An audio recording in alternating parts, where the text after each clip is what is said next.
Depuis que Nick Collection a été racheté par DxO, et surtout depuis que DxO l'a sorti officiellement comme un produit payant, il y a quelques jours, j'ai voulu regarder la différence ou les différences qui existent entre les UPoint, les points de contrôle dans DxO Photolab et dans Nick Collection, puisque ce sont deux outils maintenant qui appartiennent à la même société. Et je ne sais pas s'il va y avoir des changements importants dans l'un ou dans l'autre, ou une intégration entre les deux. En tout cas, aujourd'hui, l'intégration entre Nick Collection et DxO Photolab n'existe pas. Il n'y a pas moyen de démarrer Nick Collection à partir de DxO Photolab. Il y a toujours moyen de créer à partir de DxO Photolab un fichier TIFF ou JPEG qu'on peut alors ouvrir dans Nick Collection. Mais j'imagine que ce n'est pas le but. En tout cas, les deux produits contiennent la technologie ou propose la technologie des UPoint et on va essayer d'examiner les différences. Alors j'ai choisi cette image qui n'est pas une de mes meilleures images, mais je l'ai choisie pour d'abord la différence tonale entre le vert et le magenta et pour rendre les choses un peu plus difficiles puisque la différence tonale entre le jaune, orange et le magenta n'est pas si évidente en termes de sélection. En tout cas, dans Photoshop, ce serait quelque chose d'un peu plus difficile. Enfin, même s'il y a moyen de faire des sélections en fonction des couleurs, etc., et de créer des filtres et des masques en fonction. L'idée, c'est de rester en dehors de Photoshop pour le moment et de vérifier comment ces deux produits se comportent. Alors, j'ai déjà ouvert ColorFX Pro dans le background. Et on va switcher entre les deux. Alors pour créer donc ici j'ai fait un reset de tous les paramètres ou de tous les réglages qui s'ouvraient par défaut pour que l'image de base soit exactement la même en fait. Le TIFF que j'ai créé est aussi un fichier assez petit puisqu'il fait 16 MB. Je travaille pas sur un des fichiers originaux TIFF issus de mon Nikon D800 parce qu'ils font 200 ou 250 MB. Et donc ma machine ne date pas d'hier et je voulais vous épargner les longues attentes de processeurs en fait. Alors, évidemment une des grosses différences entre ColorFX Pro et DxO Photolab, c'est la manière dont les UPoint agissent sur l'image et les paramètres qui sont associés à ces UPoint.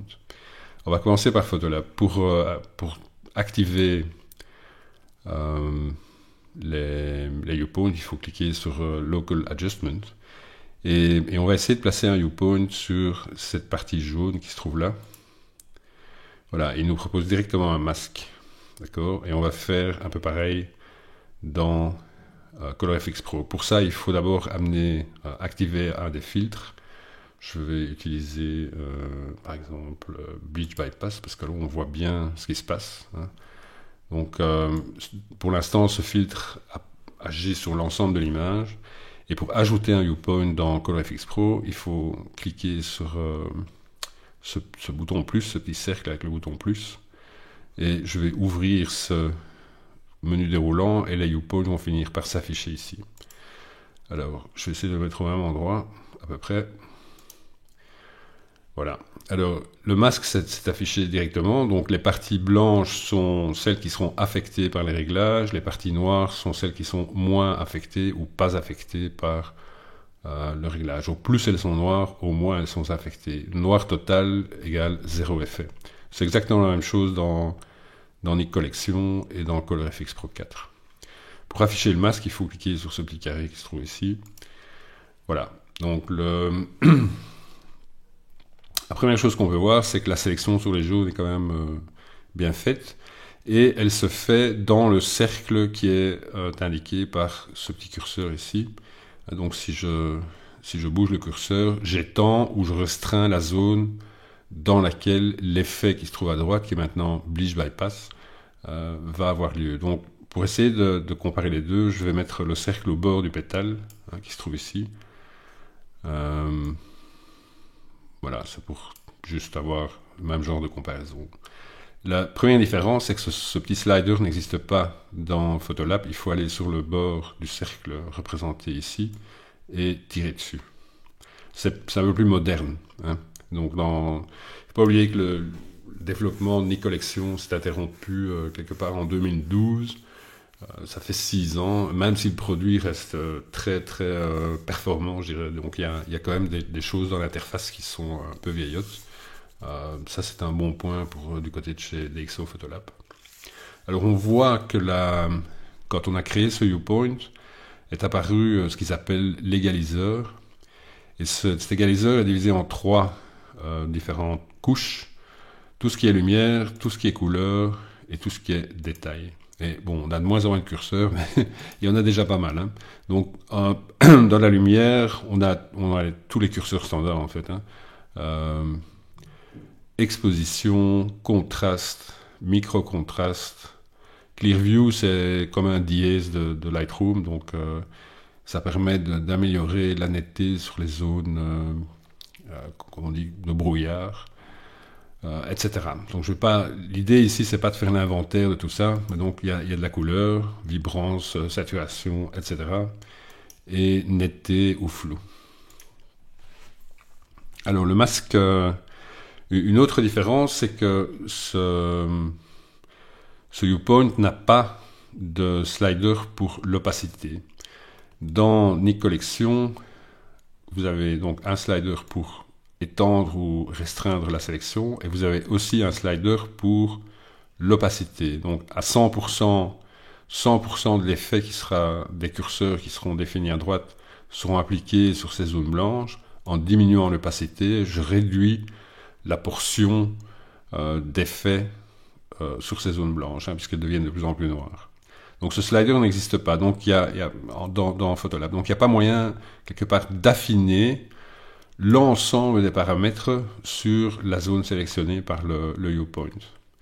Donc ici, il faudra jouer sur chacun des curseurs pour être certain que le changement n'est pas trop fort. Donc, ça permet éventuellement dans ColorFX Pro de rattraper des curseurs qu'on aurait trop généreusement poussés. D'accord ?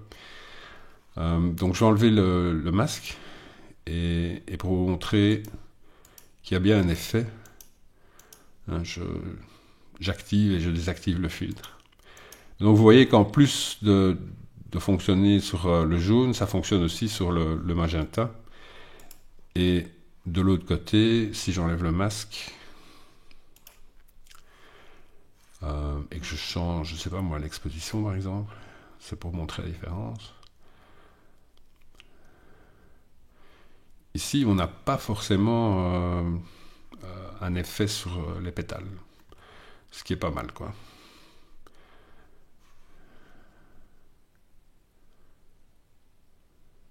Ouais. Ici, c'est quand même flagrant. Ouais. Ok, alors l'idée, c'est d'utiliser les points pour sélectionner et d'utiliser des contrepoints pour protéger les zones de l'image pour lesquelles on ne souhaite pas que cet effet soit appliqué, comme par exemple sur les pétales. Alors dans ColorFX Pro ou dans les collections en général, pour faire ça, on sélectionne un point de contrôle négatif et on clique dans les zones qu'on ne souhaite pas voir affectées par l'effet. Alors ici, il faut chaque fois retourner vers ce curseur ou ce bouton, cliquer et placer, ou alors il faut copier le point qui est là. Ce que moi je fais en général, c'est dès que j'en ai placé 2, et mon point original est ici, je les sélectionne, et en faisant Command G ou Ctrl G, j'en fais un groupe. Hein, vous voyez apparaître ici groupe 1. Et donc maintenant, si je sélectionne un des points qui est dans ce groupe, et que je fais CTRL ou Command D qui est pour dupliquer, eh bien, il le crée directement dans le groupe. Ça permet de retrouver les choses de manière plus facilement. Donc, pour protéger, je vais par exemple mettre ça ici, étendre sa zone d'influence. Je vais le faire ici, sur les pétales, Command D. Alors, on peut mettre autant de points qu'on veut, ça n'a absolument pas d'importance sur la performance ou des choses comme ça. Vous allez voir que dans Photolab, le fonctionnement est un peu différent. Je vais aussi essayer d'enlever cette frange ici. Euh,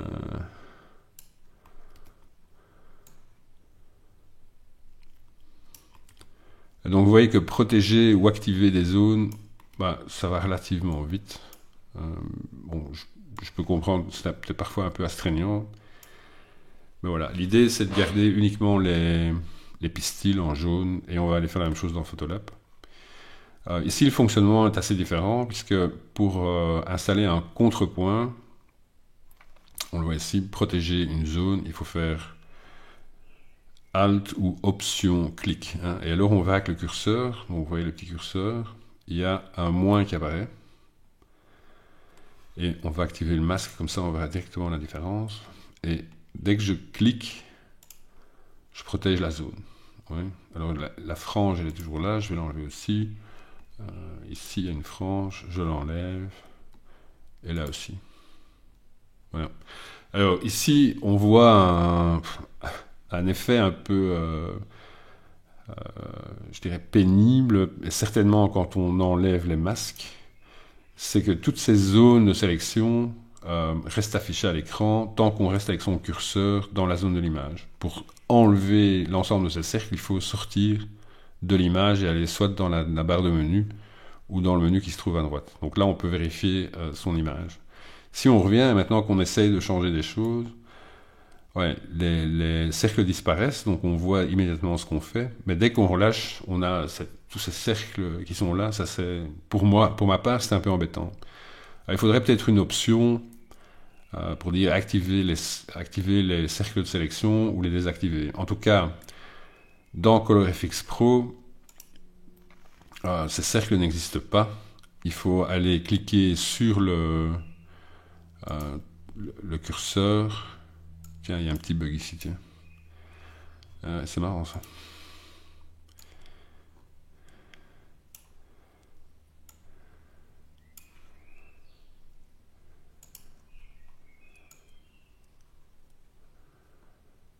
Donc il faut aller cliquer sur le curseur pour voir le cercle. Ouais, ma foi, enfin, moi ça me dérange pas. C'est beaucoup plus clean comme image que de devoir visualiser ça, quoi. Voilà. Alors une autre, mais je dirais que le travail de sélection est pas mal. Hein. Donc ça, au niveau de la sélection, les choses se passent plus ou moins de la même façon dans les deux produits. Donc ça c'est bien. Alors, une différence énorme, c'est que si on sauvegarde ce fichier et qu'on l'ouvre de nouveau dans DxO, eh bien, on peut revenir sur les viewpoints et en changer les paramètres. Donc, je peux alors ajouter de la saturation, enfin peu importe. L'ensemble des paramètres qui sont là, on les retrouve. Donc, c'est un flux non destructeur. Dans les plugins de la suite des collections, dès qu'on sauvegarde cette image, eh bien l'ensemble du choix des filtres, l'ensemble des viewpoints disparaît. Donc, sauf si on utilise les collections dans Photoshop comme un Smart Object. C'est la seule manière qu'on ait d'éviter un flux de travail destructif. Hein, si on utilise les collections avec Lightroom par exemple, ou si on utilise les collections en standalone comme c'est le cas maintenant, eh bien le fichier créé, impossible de revenir dessus, il est figé à jamais. Donc ça c'est un avantage pour DxO Photolab évidemment. Alors si on veut travailler sur plusieurs zones différentes, dans ColorFX Pro, on peut utiliser le même filtre plusieurs fois. Oui. Donc on va faire ça. Donc pour installer un filtre en plus, ici, il faut appuyer sur majuscule, hein, Shift et cliquer, et il rajoute le filtre, même s'il est deux fois le même. Donc, mais dans le deuxième, il n'y a pas de viewpoint. Vous voyez, aucun viewpoint. Dans le premier, les viewpoints sont là. Alors on pourrait copier les viewpoints en fait ici avec ce menu. Hein, si on fait copier les points de contrôle et qu'on ouvre l'autre menu, ah ouais, vous voyez qu'il ne le fait pas. Ça je trouvais que c'était un bug dans la version gratuite, mais je vois que ça, c'est un peu toujours comme ça, quoi. Donc, un moyen de s'en sortir, c'est de les sélectionner, et alors ça marche toujours. On les copie, et de l'autre côté, maintenant c'est activé. Voilà. Donc ici, on retrouve exactement les mêmes viewpoints que dans le premier filtre. Ça peut être intéressant aussi si on veut appliquer deux filtres différents, complètement différents, mais qui agissent exactement au même endroit. On pourrait imaginer qu'on veut travailler vraiment sur le contraste en utilisant un niveau et courbe juste sur les parties jaunes. Et pour copier les viewpoints, c'est comme ça qu'on fait. Donc ici, je vais les effacer, je sélectionne tous. Est-ce que je veux vraiment les effacer? Oui, je veux les effacer. Voilà, donc, mais je vais retirer ce filtre-là. Donc, à partir du moment où je rajoute un filtre, je peux remettre des viewpoints n'importe où dans l'image qui ne sont pas forcément les mêmes que les premiers. Pour faire ça dans Photolab, il y a aussi une solution. Il faut créer un nouveau masque. Quand on crée un nouveau masque, alors on peut remettre un viewpoint quelque part ailleurs, et qui est complètement indépendant du premier en fait. Et si on se voit dans l'image et qu'on revient sur l'autre, on revoit apparaître des cercles. Donc ça c'est... Ouais, ces cercles c'est vraiment embêtant, mais soit. Alors moi je trouve que ça c'est pas mal. Ce qui me plairait vraiment, si DxO, si vous m'entendez, c'est que on retrouve non seulement cette possibilité d'ajouter des viewpoints de manière globale dans l'image, mais aussi chacun de ces menus ici propose des types de réglages différents. Et à la limite, on pourrait imaginer le même genre de système qu'on retrouve dans ColorFX Pro, où chacun de ces filtres est spécialisé et fait quelque chose de particulier. Et on devrait pouvoir avoir ici un bouton, ou que sais-je moi, qui permet de rajouter un viewpoint de manière sélective pour ce type de paramètres, exactement comme on le fait dans ColorFX Pro. Ça, ce serait vraiment le top. On aurait le choix entre des ajustements localisés mais globaux et des ajustements localisés en fonction de la barre d'outils qu'on utilise. Ce serait vraiment incroyable. Ouais.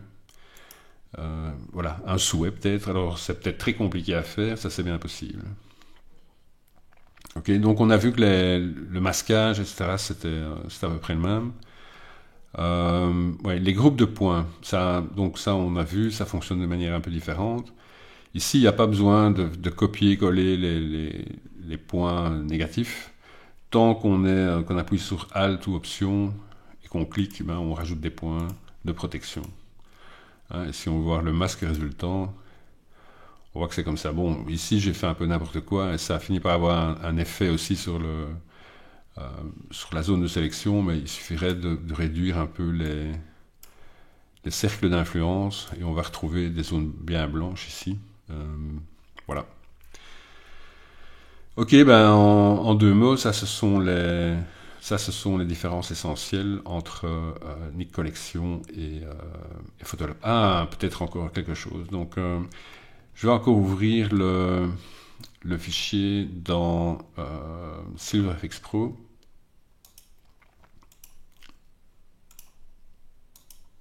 C'est parti. Donc c'est comme ça qu'on fait, ouvrir avec, et puis on cherche SilverFX Pro, voilà. Et donc on voit bien, c'est la version 5.0, donc ça c'est la version faite par DxO. Parce que dans SilverFX Pro, les viewpoints fonctionnent légèrement différemment. Et je dirais qu'on se rapproche un peu plus de la philosophie de ce qu'on trouve dans Photolab. Puisque quand on installe un point de contrôle, eh bien, on a aussi différents paramètres directement liés au point de contrôle. Donc dans ColorFX Pro, on en a deux qui sont l'aire d'influence, qui est le même que celui-ci en fait. Et le deuxième, c'est l'opacité. Donc ici, on retrouve donc la luminosité, la couleur, et notamment un truc que moi j'adore, qui est la structure, et aussi, pour ceux qui aiment ça, la colorisation sélective. Vous voyez, on retrouve du magenta. Bon, ici c'est très moche, mais donc la manière dont les viewpoints fonctionnent dans SilverFX Pro se rapproche plus de la manière dont ils fonctionnent dans Photolab. Et j'imagine qu'à la base, ils se sont peut-être servis de ceci, de la manière dont ça fonctionne dans SilverFX Pro pour Photolab, quoi, DxO Photolab. Voilà, j'espère que ça vous sera utile. Juste en conclusion, la philosophie des viewpoints est différente. D'un côté, on a deux sliders qui servent, donc dans ColorFX Pro, qui servent à gérer la manière dont chacun des filtres qui sont placés à droite fonctionne. Dans Photolab, c'est un égaliseur qui fonctionne de manière globale sur une zone localisée. Deuxième grosse différence, c'est le flux de travail qui est non destructeur dans DxO, destructeur dans Nik Collection, à moins d'utiliser Photoshop et des Smart Objects. Et alors, il y a un fonctionnement différent par rapport à la manière dont les points et les contrepoints sont groupés et comment on les installe à l'écran. Mais je dirais qu'en conclusion, la partie sélection, pour moi, elle fonctionne aussi bien dans l'un que dans l'autre. À bientôt!